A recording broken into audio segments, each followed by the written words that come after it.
आज मैं आपको ह्यूमन नर्वस सिस्टम के बारे में बताऊंगा। ह्यूमन नर्वस सिस्टम का जो मेन फंक्शन होता है, उसका मेन फंक्शन हमारी बॉडी की एक्टिविटीज़ को कोऑर्डिनेट करना है। क्या करना है? कोऑर्डिनेट करना है। ये सभी जितनी भी हमारी एक्टिविटी होती हैं, थिंकिंग और बिहेवियर, इनका कंट्रोल सिस्टम है। एक्टिविटीज़, थिंकिंग, बिहेवियर, इनका क्या है? कंट्रोल सिस्टम है। ये हमारी बॉडी के सभी जो दूसरे और सिस्टम है, उनको एक साथ काम करने में हेल्प करता है। और नर्वस सिस्टम एक मैनेजमेंट की तरह कार्य करता है। हमारे बॉडी के अंदर एक मैनेजमेंट की तरह कार्य करता है। ये सभी जितने भी ऑर्गन हो उनको कंट्रोल करता है और कोऑर्डिनेट करता है, जिससे वे अब सही टाइम पर अपना काम करते हुए और एक साथ काम करें। इसमें कोऑर्डिनेशन एग्जिस्ट करें। अब जैसे हम पढ़ते हैं, लिखते हैं और जैसे बाइसाइकिल चलाते हैं, डांस करते हैं, ये सभी चीज़ें क्या करते हैं? हम कर सकते हैं, जिसमें सोचने की, अंडरस्टैंडिंग की ज़रूरत होती है और जिसके बारे में सोचना नहीं पड़ता, जैसे हार्ट बीट है, ब्रीथिंग है, उन सबके एक साथ काम करने के लिए हम लोग, इसी वजह से हम उसको मैनेजमेंट कहते हैं। जो नर्वस सिस्टम की यूनिट होती है, ध्यान से समझना, नर्वस सिस्टम की जो यूनिट होती है वो न्यूरॉन होती है। क्या होती है? Neuron. The unit of nervous system is neuron. The unit of nervous system is neuron. अब न्यूरॉन होती है, न्यूरॉन जो होती है, इसमें आपको क्या करना है? ये आपकी बॉडी की सबसे बड़ी सेल होती है। आपकी बॉडी की सबसे बड़ी सेल होती है। ये न्यूरॉन स्ट्रक्चरल और फंक्शनल यूनिट कहलाती है। किसकी? नर्वस सिस्टम की। समझ आ गया? तो जो नर्वस सिस्टम होता है वो न्यूरॉन जैसी बहुत सारी सेल का बना होता है, न्यूरॉन से बना होता है। इसमें 3 पार्ट्स होते हैं।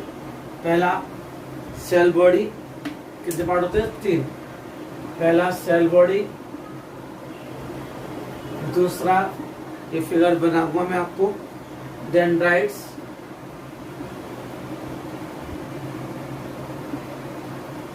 और थर्ड होता है एक्सॉन। सेल बॉडी, डेंड्राइट्स और एक्सॉन, न्यूरॉन के 3 पार्ट्स होते हैं। ये इसमें जिसमें न्यूरॉन जो होती है, इसमें एक साइटोप्लाज्म तथा न्यूक्लियस होता है। साइटोप्लाज्म तथा न्यूक्लियस, और इसमें नर्व फाइबर, बहुत छोटे छोटे फाइबर निकले होते हैं, जिसे नर्व फाइबर कहलाते हैं। और नर्व फाइबर पर छोटे छोटे से कुछ फाइबर होते हैं जिन्हें हम डेंड्राइट्स कहते हैं। समझा गया? न्यूरॉन की सेल बॉडी पर एक सबसे लंबा फाइबर होता है जिसे हम एक्सॉन बोलते हैं। क्या बोलते हैं? एक्सॉन। एक्सॉन में माइलिन, कौन सा?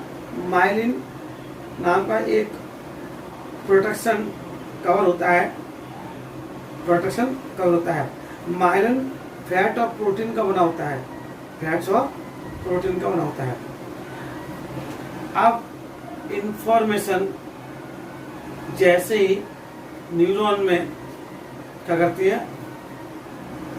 एंटर करती हैं, तो वो एक इलेक्ट्रिकल इम्पल्सेस की तरह कार्य करते हैं।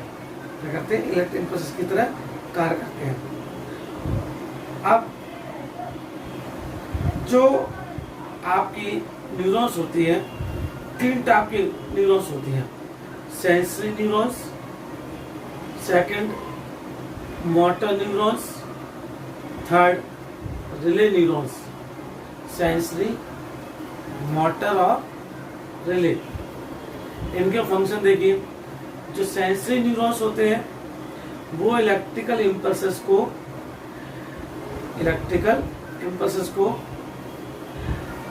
सेल बॉडी से कहाँ पर, CNS मतलब स्पाइनल कॉर्ड ऑफ ब्रेन में ले जाती है। मोटर न्यूरॉन्स होते हैं वो इलेक्ट्रिकल इम्पल्सेस को CNS से मसल सेल्स में ले जाते हैं। CNS से मसल सेल्स में, मतलब स्पाइनल कॉर्ड ऑफ ब्रेन से कहाँ ले आते हैं, मसल सेल में ले आते हैं। और जो रिले मोटर होते हैं, रिले मोटर किस में होते हैं, relay motor spinal cord CNS में ही होती है, स्पाइनल कॉर्ड ऑफ ब्रेन में ही होती है, जहाँ वो दूसरी न्यूरॉन्स के बीच एक लिंक का काम करती हैं। किसका काम करती है, लिंक का काम करती हैं। अब कई सारी न्यूरॉन्स होती है, तब आपको पता नर्वस सिस्टम बनता है। तो कोई भी 2 न्यूरॉन्स एक दूसरे से पूरी तरह से जुड़ी नहीं होती हैं। ये इनमें छोटा सा एक स्पेस होता है इनके बीच में, जहाँ वे जुड़ती है, वहाँ पर ये छोटा सा स्पेस होता है। ये स्पेस सिनेप्स कहलाता है। क्या कहलाता है, सिनेप्स कहलाता है। बहुत इंपॉर्टेंट है, सिनेप्स कहलाता है।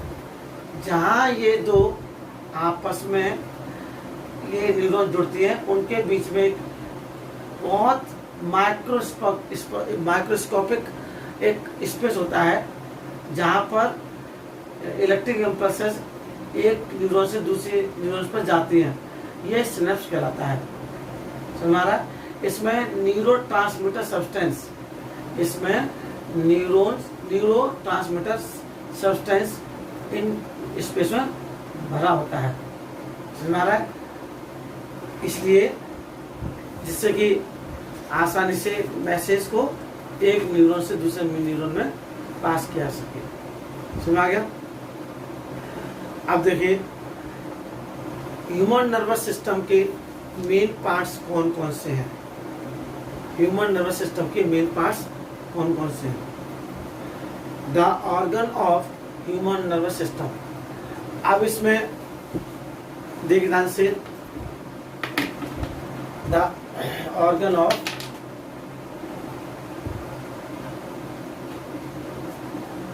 Human nervous system. सबसे पहले इसमें हम लोग ह्यूमन नर्वस सिस्टम के अब ऑर्गन होंगे कौन कौन से। सबसे पहला ब्रेन, फिर स्पाइनल कॉर्ड और नर्व्स। ये तो मेन पार्ट्स हैं ऑर्गन, ब्रेन, स्पाइनल कॉर्ड और नर्व्स। उसके बाद कुछ सेंस ऑर्गन। सेंस ऑर्गन कितनी 5 होती है, आइज, टंग, नोज, स्किन और आई, ईयर, टंग, नोज और स्किन। ये 5 सेंस ऑर्गन होती हैं। क्लियर। सबसे पहले हम लोग बात करते हैं, अब जैसे हमारा जो ब्रेन है वो स्कल के अंदर होता है। किसके अंदर, स्कल, हमारी खोपड़ी के अंदर स्थित होता है। और जो स्पाइनल कॉर्ड होती है ये बहुत थिक नर्व्स होती है, जो हमारी शरीर की, हमारी बॉडी की जो हम बैकबोन कहते हैं उसके अंदर फैली होती है। स्पाइनल कॉर्ड का जो ऊपरी पार्ट है, अपर एंड है, वो ब्रेन से जुड़ा होता है। और नर्व्स एक प्रकार के वायर की तरह काम करते हैं जो पूरे शरीर में फैले होते हैं। हमारा ब्रेन और स्पाइनल कॉर्ड, ब्रेन और स्पाइनल कॉर्ड लाखों मतलब लैक्स ऑफ नर्व्स से एक दूसरे से जुड़े होते हैं। और हमारे बॉडी में 2 प्रकार की नर्व्स होती हैं। एक तो होता है क्रेनियल नर्व्स दूसरा होता है स्पाइनल नर्व्स। कौन कौन सी नर्व्स होती हैं? क्रैनियल, दूसरा स्पाइनल। जो क्रैनियल नर्व्स होती हैं, क्रैनियल नर्व्स होती हैं वो ब्रेन में या हेड में सभी पार्ट्स को सीधे ब्रेन से जोड़ती हैं, सीधे ब्रेन जोड़ती हैं। जबकि जो स्पाइनल नर्व्स हैं वो जो शरीर के सभी पार्ट्स, शरीर के सभी पार्ट्स को स्पाइनल कॉर्ड से जोड़ती हैं। मतलब उसमें सीधा सीधा ब्रेन से जुड़ती हैं और इसमें सीधा स्पाइनल कॉर्ड जुड़ती हैं। समझ आ गया? और वाइसरल नर्व्स भी होती हैं जो किससे? ये पूरे न्यूरॉन्स से जुड़ी होती हैं और हमारे जितने भी इंटरनल ऑर्गन है उसके स्पाइनल कॉर्ड से कनेक्ट करती हैं। आप ध्यान से देखेंगे जो क्रैनियल नर्व्स हैं, स्पाइनल नर्व्स हैं और वाइसरल नर्व्स हैं, ये भी दो टाइप की होती हैं। एक तो सेंसरी नर्व्स, दूसरा मोटर नर्व्स। समझ आ गया? सेंसरी नर्व्स जो इंफॉर्मेशन को सभी बॉडी के पार्ट से स्पाइनल कॉर्ड ले आती है, सेंसरी नर्व्स कहलाती है। और जो इंफॉर्मेशन बॉडी कहाँ से? ब्रेन से काम करने के लिए पूरे शरीर के पार्ट्स में ले आती हैं, वो क्या कहलाती है? मोटर नर्व्स कहलाती हैं। तो अब जो नर्व सिस्टम कार्य कैसे करता है इसका देखिए। जैसे हमारे सेंस ऑर्गन है, तो जैसे हमारे कोई सेंस ऑर्गन एफेक्टेड होता है तो वह इलेक्ट्रिकल इम्पल्सेस के फॉर्म में हमारी ब्रेन में इंफॉर्मेशन भेजता है। ब्रेन इस इंफॉर्मेशन का एनालाइजेशन करता है और उसकी अकॉर्डिंग एक्शन करने का डिसीजन लेता है। और उसके बाद वह जो मैसेज होता है वो रिलेटेड मसल्स में भेजता है और रिलेटेड ऑर्गन उस ब्रेन के द्वारा जो मैसेज है, रिस्पॉन्स है, उसके अकॉर्डिंग क्या करता है? एक्शन करता है। समझ आ गया? अब नर्वस सिस्टम के दो भाग होते हैं। नर्वस सिस्टम के टू पार्ट्स होते हैं, the parts of the nervous system. एक होता है central nervous system. Central nervous system में आता है आपका स्पाइनल कॉर्ड और ब्रेन। दूसरा होता है peripheral nervous system. Peripheral nervous system. अब पेरिफेरल नर्वस सिस्टम को भी तो पार्ट्स में डिवाइड किया गया है। एक वॉलेंट्री है और दूसरा इनवॉलेंट्री, मतलब ऑटोनोमिक नर्वस सिस्टम। दूसरा आपका इन ऑटोमेटिक, या जो हमारे हिसाब से वॉलेंट्री और इनवॉलेंट्री ऐसे बोल सकते हैं, वॉलेंट्री नर्वस सिस्टम और इनवॉलेंट्री सिस्टम। सबसे पहले हम लोग बात करते हैं अब इसमें वॉलेंट्री और नॉन वॉलेंट्री नर्वस सिस्टम की। वॉलेंट्री नर्वस सिस्टम जो होता है वो क्या लिखा है, जो हम लोग क्या लिखा है, हम लोग लिखते हैं इसमें कि जो ऐसे एक्शन जिसके लिए हमें सोचना पड़ता है और हमारे द्वारा जो सोच समझकर एक्शन किए जाते हैं, वॉलेंट्री एक्शन कहलाते हैं। जैसे किसी फ्रेंड से बात करना, लेटर लिखना, आप कहीं पर चेयर पर बैठ जाना, ये सब कैसी एक्शन है? ये सब वॉलेंट्री एक्शन है। ये वॉलेंट्री एक्शन ब्रेन के कंट्रोल में होती है और हमारी इन एक्शन को करने में हेल्प करती है। ठीक? अब जैसे जब हम लोग धीरे धीरे स्कूल जाते हैं, जब हम थोड़ी दूर चलते हैं तो घड़ी देखते हैं और देखते हैं कि देर हो रही है, इसलिए हम तेज चलने लगते हैं। तो ये क्या है? ये वॉलेंट्री नर्वस सिस्टम का एग्जाम्पल है। अब ऑटोनोमिक नर्व सिस्टम, इसका मतलब ये है self governing nervous system. Self governing nerve system मतलब इसमें वह एक्शन आते हैं जो हमारे बॉडी के जो इंटरनल ऑर्गन है उन वो बिना सोचे समझे क्या करते हैं, नॉन स्टॉप काम करते हैं। जैसे respiration, heartbeat, digestion, excretion, ये सब क्या है, ये सब अपने आप ऑटोमेटिक काम चल रहा है। इन ये जितने भी सिस्टम है किसी से कोई भी पूछते नहीं है। और जितने भी हमारे हार्ट है, ब्लड वेसल्स हैं, एलिमेंट्री कैनाल है, लंग्स है, किडनी है, ग्लैंड्स हैं, स्किन है, ये सभी जितने भी स्मूथ मसल्स हैं ये सब इसी में काम करते हैं, ऑटोनोमिक नर्व सिस्टम में काम करते हैं। समझ में आ रहा है? क्योंकि ये बिना किसी दबाव के, बिना किसी कंट्रोल के काम करते हैं, तो वो ऑटोनोमिक नर्व सिस्टम कहलाता है। समझ आ गया? अब हम अगर बात करेंगे रिफ्लेक्स एक्शन और रिफ्लेक्स आर्क की। रिफ्लेक्स एक्शन और रिफ्लेक्स आर्क। रिफ्लेक्स एक्शन क्या होता है, रिफ्लेक्स आर्क क्या होता है? अब रिफ्लेक्स एक्शन क्या होता है? रिफ्लेक्स एक्शन हुए एक्शन होते हैं जिसमें हम इनवॉलेंट्री एक्शन करते हैं। क्या करते हैं? इनवॉलेंट्री एक्शन करते हैं जो हमारी ब्रेन के कंट्रोल में नहीं होते, ब्रेन के कंट्रोल में नहीं होते। तो ये इनवॉलेंट्री एक्शन ही रिफ्लेक्स एक्शन होते हैं। जैसे आपने कोई हॉट प्लेट्स को टच किया तो हाथ उसको टच करते ही हमने अपना हाथ दूर कर लिया, ये रिफ्लेक्स एक्शन है। इसी प्रकार जब हमारा किसी जो कांटे या उस पर कांटे कह लो या किसी नुकीली चीज़ पर अगर हमारा पैर पड़ जाता है तो हम उस पैर को अपने आप हटा लेते हैं, तो ये भी इसी का रिफ्लेक्स एक्शन का एग्जाम्पल है।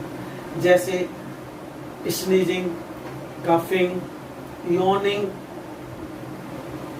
ब्लिंकिंग ऑफ आइज, ये क्या है? ये सारे एक्शन रिफ्लेक्स एक्शन इसलिए कहलाते हैं क्योंकि ये अपने आप होते हैं, हमें इसके लिए कोई भी स्पेशल इंस्ट्रक्शन नहीं दिया था। और हम खांसी अगर में आएगी तो आएगी, जमाई यॉनिंग करेंगे तो ये आए करेंगे ही, ब्लिंकिंग ऑफ आइज करते तो करते ही हैं। तो ये जो हम इनवॉलेंट्री एक्शन के रूप में जो वर्क करते हैं वो रिफ्लेक्स एक्शन कहलाते हैं। अब हम बात करेंगे रिफ्लेक्स आर्क की। अब जो रिफ्लेक्स आर्क होता है वो क्या होता है भैया? रिफ्लेक्स आर्क ये क्या है? रिफ्लेक्स आर्क सिंपल सा है कि जिस रूट के थ्रू रिफ्लेक्स एक्शन होते हैं, जिस रूट के थ्रू रिफ्लेक्स एक्शन होते हैं वो रिफ्लेक्स आर्क कहलाते हैं। ये लिखा है इसमें, आपके बुक में ये लिखा, पढ़ लीजिएगा कि जिस ऐसा रूट जिसमें से ये रिफ्लेक्स एक्शन होते हैं रिफ्लेक्स आर्क कहलाता है। समझ में आ गया? ये इमीडिएट रिस्पॉन्स करता है। क्या करता है? इमीडिएट क्या करता है? बिल्कुल इमीडिएट एक्शन करता है। जैसे ही आपने कोई गर्म चीज छुई तो बहुत तेज आप बिना सोच विचार किए अपना हाथ दूर कर लेते हैं। तो ये क्या है? ये रिस्पॉन्स है किसका? हमारी बॉडी के द्वारा स्टिमुलस के लिए। तो ये और खास जिस रूट से ये होता है तो ये क्या है? ये हमारा रिफ्लेक्स आर्क है। क्या ये? Reflex arc. क्योंकि जैसे ही ये आपको थर्मो रिसेप्टर द्वारा, हीट रिसेप्टर द्वारा फील करता है तो ये तुरंत इंफॉर्मेशन भेजता है स्पाइनल कॉर्ड में, और उसको आगे बढ़ाने का काम मोटर नर्व्स करती हैं और उसे आगे बढ़ाती हैं। फिर उसको आगे बढ़ाने का इससे से मिलता है तो उसको हाथ पीछे कर लेते हैं। इस टाइप से ये पूरा रिफ्लेक्स आर्क है। क्लियर हो गया? Reflex arc, reflex action, human nervous system कैसे काम करता है, और न्यूरॉन का इसमें जो मैंने आपको बताया था डायग्राम भी बनेगा, इसको आप अच्छे से तैयार कर लीजिएगा। क्लियर? अब मैं अगले